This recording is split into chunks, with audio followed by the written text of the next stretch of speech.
기도는 영혼을 들여다볼 수 있는 창문입니다. 기도를 들어보면 기도하는 이가 하나님과 어떤 관계를 맺고 있는지, 그리고 세상과 다른 사람들을 어떻게 생각하고 있는지가 보여집니다. 요한복음 17장에 나타난 예수님의 기도는 예수님의 영혼을 들여다볼 수 있는 창문입니다. 예수님의 영혼을 들여다볼 수 있다는 것, 예수님의 마음과 생각, 예수님이 하나님과 어떤 관계를 맺고 있는지, 또 예수님이 세상을 어떻게 생각하시는지, 그리고 예수님이 사람들을 어떻게 생각하는지를 들여다볼 수 있는 축복의 기도입니다. 예수님께서 우리에게 가르쳐 주신 주기도문이 있습니다. 그것은 이렇게 기도하라라고 알려주신 기도의 원리요, 기도에 담겨 있어야 될 핵심적인 내용입니다. 요한복음 17장은 예수님이 직접 기도하신 내용입니다. 그 주기도문의 원리대로 이렇게 기도하라 하신 예수님께서 어떻게 기도하셨는지를 보여주는, 직접 기도하신 그 내용이 우리에게 남겨져 있다는 것이 놀라운 축복과 은혜인 것입니다. 그래서 예수님의 마음을 품으려면 반드시 우리의 마음에 이 예수님의 기도를 품어야 합니다. 예수님을 닮으려면 반드시 우리의 기도가 예수님을 닮아야 하는 것입니다. 예수님은 이 기도 속에서 자신과 하나님과의 관계를 기도하셨고, 그리고 세상을 위해 기도하셨고, 그리고 믿는 제자들을 위하여 기도하셨습니다. 특별히 제자들에게는 두 부류의 제자들이 나타납니다. 그것은 당시의 제자들이 나오고 미래의 제자들, 곧 우리들이 등장합니다. 오늘 본문 20절의 말씀을 보십시오. 내 기도는 이 사람들만을 위한 것이 아닙니다. 이 사람들이 전하는 말을 듣고 나를 믿는 사람들을 위해서도 기도합니다. 이 사람들이 전하는 말을 듣고 나를 믿는 사람들, 이들은 누굽니까? 당시로 말하자면 미래의 제자들이고, 우리로 말하자면 바로 이 시대의 우리들입니다. 이 기도를 통해 우리는 무엇을 알 수 있습니까? 우리가 예수님 믿게 된 것, 예수님의 이 기도 때문이라는 것입니다. 우리가 세상에 태어나기도 전에 예수님은 우리를 위해 기도하셨고, 우리를 위해 준비하셨고, 우리를 위해 하나님 앞에 간구했다는 것을 알 수가 있습니다. 마치 부모가 자녀가 세상에 태어나기도 전에 그 자녀를 위해서 준비하고 자녀를 위해서 기도하는 것과 마찬가지죠. 예수님의 이 기도로 인하여 미래의 제자들, 곧 지금 현재의 제자들인 우리들이 예수님 믿고 예수님을 따르게 되었다는 것입니다. 예수님께서는 아셨습니다. 무엇을 아셨습니까? 세상에 복음에 대한 많은 반대와 핍박과 회방이 있을지라도 그 연약한 제자들, 의심에 사로잡혔던 제자들, 예수님 부활 승천하실 때도 의심할 수밖에 없었던 그 제자들이 변화되어 복음을 온 세상에 전하게 될 것을 예수님은 아신 것입니다. 그들이 어떻게 그렇게 변화되었을까요? 그 연약해 보이던 그 제자들이 어떻게 복음을 전하는 자들이 되었을까? 그것도 역시 바로 예수님의 기도 때문입니다. 예수님이 그들을 위하여 기도하셨기 때문입니다. 그들이 복음을 증거하는 복음의 전달자로 쓰임받게 되기를 예수님이 기도하셨기 때문입니다. 예수님이 기도할 당시에 이 두 번째 나오는 믿게 될 미래의 제자들은 바로 우리들이었지만, 이제 지금으로 보면 우리는 바로 첫 번째 부류의 사람들이 되었죠. 그래서 교회의 본질은 무엇입니까? 바로 예수님의 기도가 교회 전체의 기도 제목이 되는 것입니다. 교회의 사명은 무엇입니까? 이 예수님의 기도가 이루어지는 통로가 되는 것입니다. 지금도 역시 미래의 제자들이 있습니다. 우리를 통해 믿게 될 사람들, 그들을 위해서도 예수님은 지금 기도하고 계십니다. 하나님 보좌 우편에서 예수님은 지금도 이 중보의 기도를 드리고 계신 것입니다. 따라서 우리도 이 중보의 기도를 드려야 합니다. 이 중보는 예수님 믿는 사람만이 할 수 있습니다. 중보의 기도는 예수님의 중보 기도를 통하여 믿게 된 사람들만 중보할 수 있습니다. 따라서 우리의 기도 제목입니다. 하나님께서 세상을 구원하실 때는 먼저 부름을 받은, 먼저 택함을 받은 사람들이 또 다른 사람들을 사랑하고 그들과 하나됨을 통해서 구원하시는 방법을 택하셨습니다. 교회는 어떤 사회 모임처럼 회원들이 모여서 서로 정관을 만들고 서로 합의를 해서 모여진 클럽이 아닙니다. 교회는 우리 각자가 하나님께서 삼위일체 하나님께서 우리 개개인을 부르셨기 때문에 하나 된 공동체입니다. 먼저 부름받아 선택된 공동체입니다. 하나님께서 이렇게 먼저 선택이라는 과정을 사용하실까요?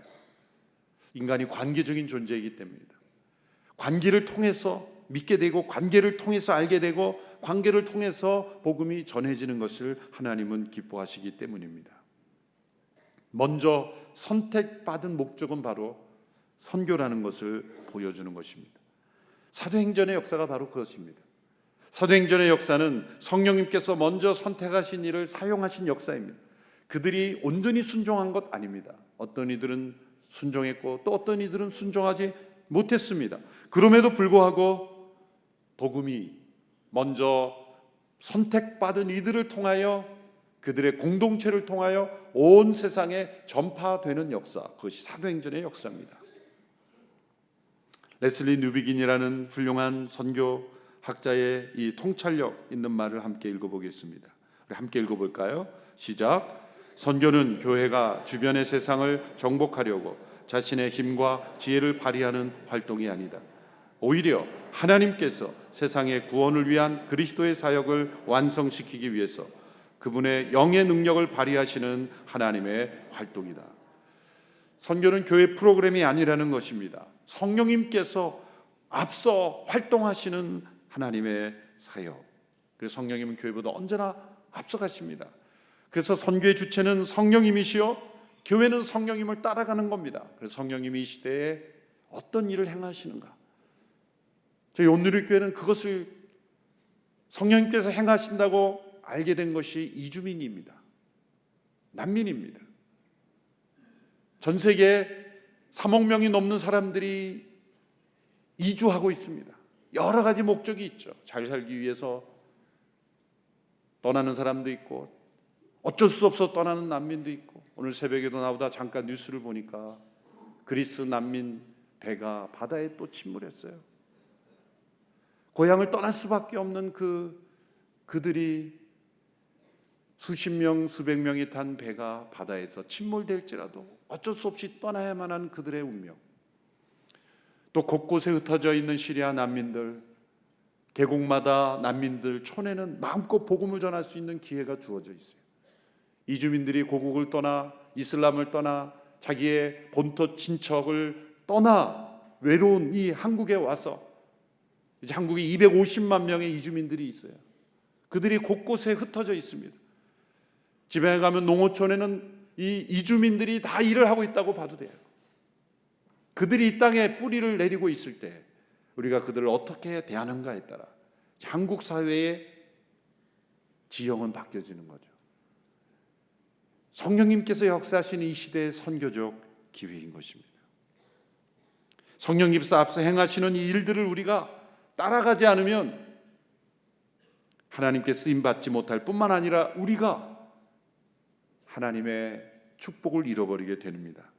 사도행전 10장에 보면 베드로가 하나님께서 환상을 보여주셔서 율법에 먹지 말라 한 그 음식을 먹으라 그러죠. 하나님은 먹으면 안 되는 것 아닙니까? 그럴 때 하나님이 정결하다 하는 것을 내가 부정하다 말하지 말라. 그리고 나서 보여주신 것이 고넬료, 이방 로마 백부장의 고넬료를 만나라, 그리고 그 주변의 사람들에게 복음을 전하라고 하셨죠. 성령이 그들에게도 임했죠. 자, 베드로가 왜 그것을 먹으면 안 된다고 말했을까요? 그 율법의 전통 속에 내려온 그들의 고정관념, 이것을 오늘 우리 시대에 적용해 보면 우리 시대에 가장 우리에게 있는 고정관념은 단일 민족이라는 고정관념일 겁니다. 백위 민족, 단일 민족이라는 그 전통 속에 이주민들을 우리가 어떻게 대하는가. 놀랍게도 너무나 그들을 학대합니다.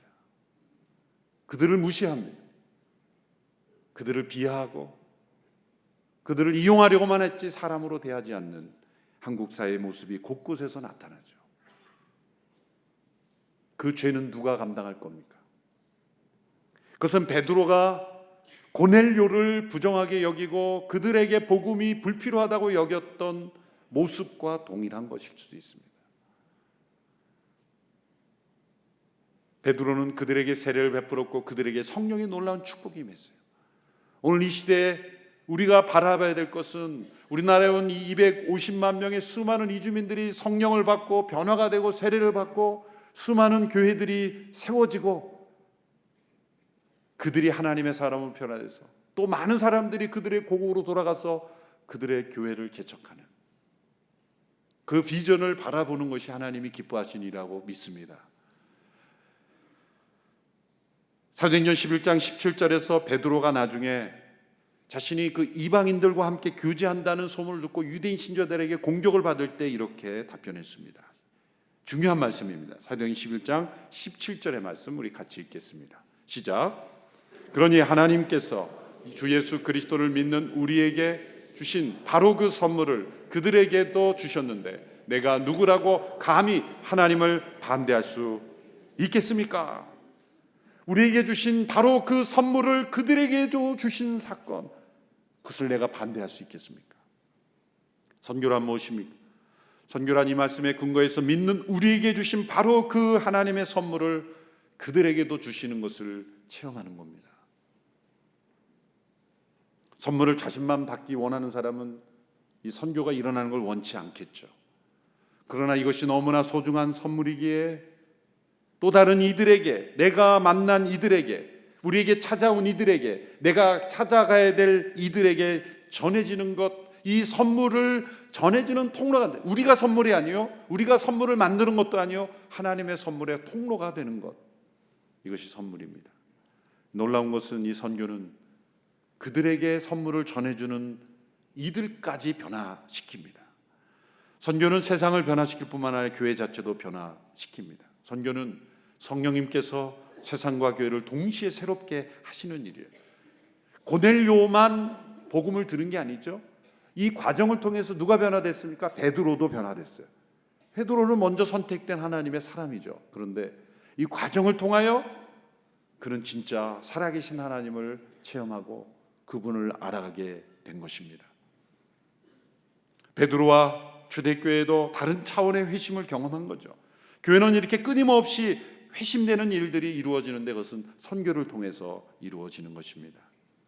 우리 온누리교회가 선교의 통로가 되어왔던 지난 역사에 순종하면서 계속해서 온누리교회는 회심되어 왔던 것입니다. 온누리교회가 선교를 하고 온누리교회는 가만히 있었던 것이 아니라 성령님께서 행하시는 선교에 끊임없이 순종하면서 온누리교회가 변화되어 왔던 겁니다. 온누리교회의 생명력은 이 선교에 순종해왔던 역사와 같이 맞물려 있던 것입니다. 지난주 영국의 선교 교육기관인 옥스퍼드 센터 포 미션 스터디라는 기관의 대표님이 오셔서 잠시 조찬하면서 대화를 하셨습니다. 그분이 저에게 그런 질문을 했어요. 많은 교회가 젊은이들이 모이지 않는데 온누리교회 많은 젊은이들이 함께 하는 이유가 무엇입니까? 순간적으로 두 가지가 생각나서 대답을 했습니다. 첫째는 젊은이들을 받아들일 수 있는 수평적 문화, 탈권위주의적인 문화가 계속해서 한 목사님으로부터 내려오고 있다. 두 번째 더 중요한 것은 선교에 헌신한 교회이기 때문이다. 작년 통계를 보니까 2019년 작년 한 해 아웃리치에 참여한 성도들이 국내 170개 팀에 5,285명, 또 해외는 189개 팀에 3,411명이었습니다. 총 359개 팀 8,696명이 아웃리치를 떠났습니다. 성인 공동체에서도 많이 참여했지만 대다수는 젊은이였습니다. 젊은이들은 참여하면서 배웁니다. 그들 중에는 믿음이 좋은 사람도 있고 초신자도 있고 또 호기심에 가는 사람들도 있겠죠. 어떤 사람들은 부정적인 점만을 보고 저런 신앙을 가진 사람이 무슨 선교여행을 가냐 그렇게 비난할지 모르지만 그 선장에서 하나님을 만나는 젊은이들이 많습니다. 예배당에서 목회자 설교 듣고 예배하고 교제하고 그럴 때 전혀 변화되지 않았던 젊은이들이 선교 현장에 가서 수고하는 선교사님들을 보고 내가 한 번도 만나보지 못한 피부색도 다르고 언어도 다르고 문화도 다르고 말도 통하지 않는 그들 불편한 그 여행 속에서 하나님을 만나는 겁니다.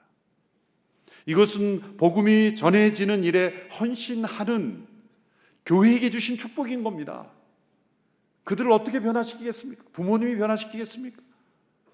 교회 성역 공부 많이 한다고 변화되겠죠. 그러나 한계가 있습니다. 그러나 하나님의 사역에 헌신할 때 많은 젊은이들이 변화되는 일, 그 회심은 선교에 헌신할 때 이루어지는 거죠. 우리를 위해서 선교한다는 뜻이 아니라 베드로가 더 깊이 하나님을 깨달아 가듯이 더 깊은 하나님을 경험하는 그런 일들이 선교 현장에서 일어나는 것입니다.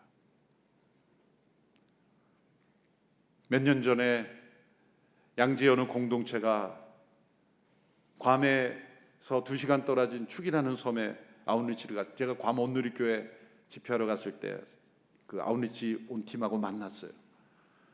제가 잘 아는 성도들이고 가족 단위로 한 10몇 가정이 함께 아웃리치를 갔습니다. 그들은 개선 장군이 되어 있었어요. 제가 잘 알았던 분인데 예전에 그분들과 달리 뭔가 확신과 능력에 가득 찬 모습, 도대체 무슨 일이 있었는가 제가 물어봤어요.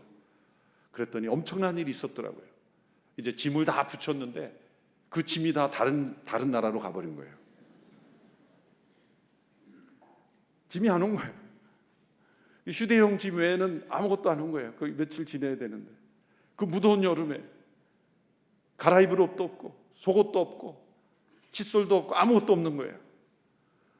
그래서 강남에서 그 편안하게 살던 분이 생애 처음으로 남의 속옷을 입어보고 남의 칫솔을 써보고 완전 원신처럼 산 거예요. 온 가족들이 다. 며칠의 체험이었지만 그 고생 속에서 선교 현장에 있어 볼 때 그들의 삶에 새로운 회심이 일어난 거죠. 뭔가 하나님의 마음이 그들에게 부어지는 그 모습들을 제가 보았습니다. 오늘의 교회가 선교 헌신한 교회라면 바로 이 기도가 모든 성도들이 품어야 될 기도인 것입니다. 첫째로 세상이 믿게 하소서. 세상이 믿게 하소서. 예수님께서 하나님께 보내신 독생자이심을 믿게 하소서. 이 기도의 제목입니다. 오늘 본문 21절의 말씀 우리 같이 읽어보겠습니다. 시작. 아버지여, 아버지께서 내 안에 계시고 내가 아버지 안에 있는 것 같이 그들도 모두 하나가 되게 하시고 그들도 우리 안에 있게 해 아버지께서 나를 보내셨다는 것을 세상이 믿게 하소서. 이 구절 전체가 기도의 제목이지만 세상이 믿게 하소서. 믿게 하는 것은 우리의 일이 아닙니다. 우리는 전할 뿐이지만 믿게 하는 분은 하나님이시지만 전하는 이가 없이 어떻게 믿을 수 있겠습니까? 두 번째 기도의 제목은 세상이 알게 하소서. 하나님께서 예수님을 사랑하신 것처럼 하나님께서 우리를 사랑하심을 알게 하소서. 23절의 말씀 같이 읽습니다. 시작. 내가 그들 안에 있고 아버지께서 내 안에 계신 것은 그들이 완전히 하나가 되게 하려는 것입니다. 그것은 또 아버지께서 나를 보내신 것과 아버지께서 나를 사랑하신 것처럼 그들도 사랑하셨다는 것을 세상이 알게 하려는 것입니다. 세상의 가장 중요한 필요는 세상의 하나님의 사랑을 알게 되는 것입니다. 세상의 온갖 추악한 문제들의 원인은 하나님의 사랑을 알지 못하기 때문입니다.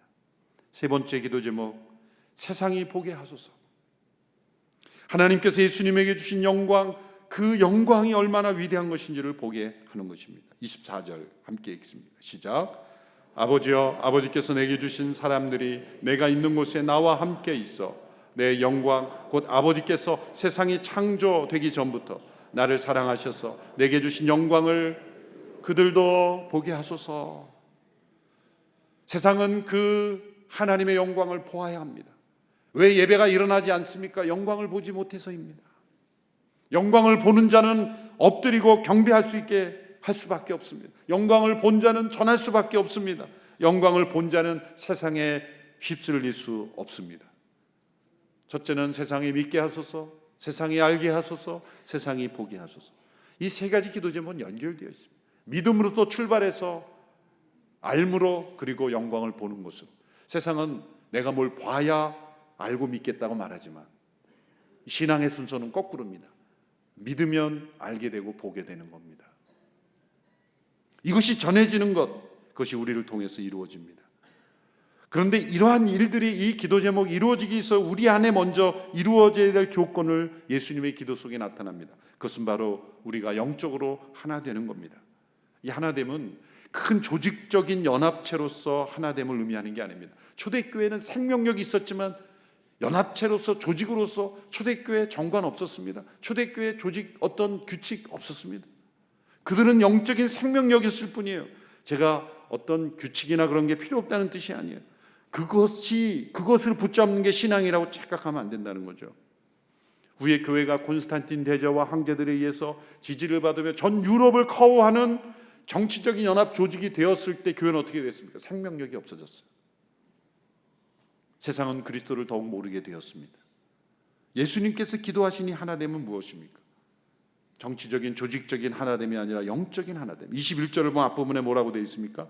아버지께서 내 안에 계시고 내가 아버지 안에 있는 것 같이 그들도 모두 하나가 되게 하시고, 23절을 보면 내가 그들 안에 있고 아버지께서 내 안에 계신 것 그들이 완전히 하나가 되게 하려는 것입니다.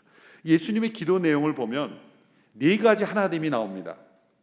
간략하게 요약하면 우리의 믿음의 내용이 포함되어야 될 네 가지 하나됨, 네 가지 유형의 하나됨이 있습니다. 첫 번째는 삼위일체 하나님의 하나됨이십니다. 21절에 보면 아버지께서 내 안에 계시고 내가 아버지 안에 있는 것 같이, 우리가 하나인 것 같이, 그것은 삼위일체 하나님의 성부, 성자, 성령 안에 계신 하나됨이죠. 신비한 하나됨입니다. 두 번째 하나됨은 예수님 안에 있는 두 가지 본성의 하나됨입니다. 예수님은 완전한 하나님이시기에 아버지와 하나 되시며 동시에 완전한 인간이시기에 우리와 하나 될 수 있는 분, 하나님과 인간 사이에 완전한 중보자가 될 수 있는 것은 그분 안에 하나님이시며 동시에 사람이신 두 본성이 완전히 하나가 되어 계시기 때문이에요. 예수님 안에 있는 하나됨이 나옵니다.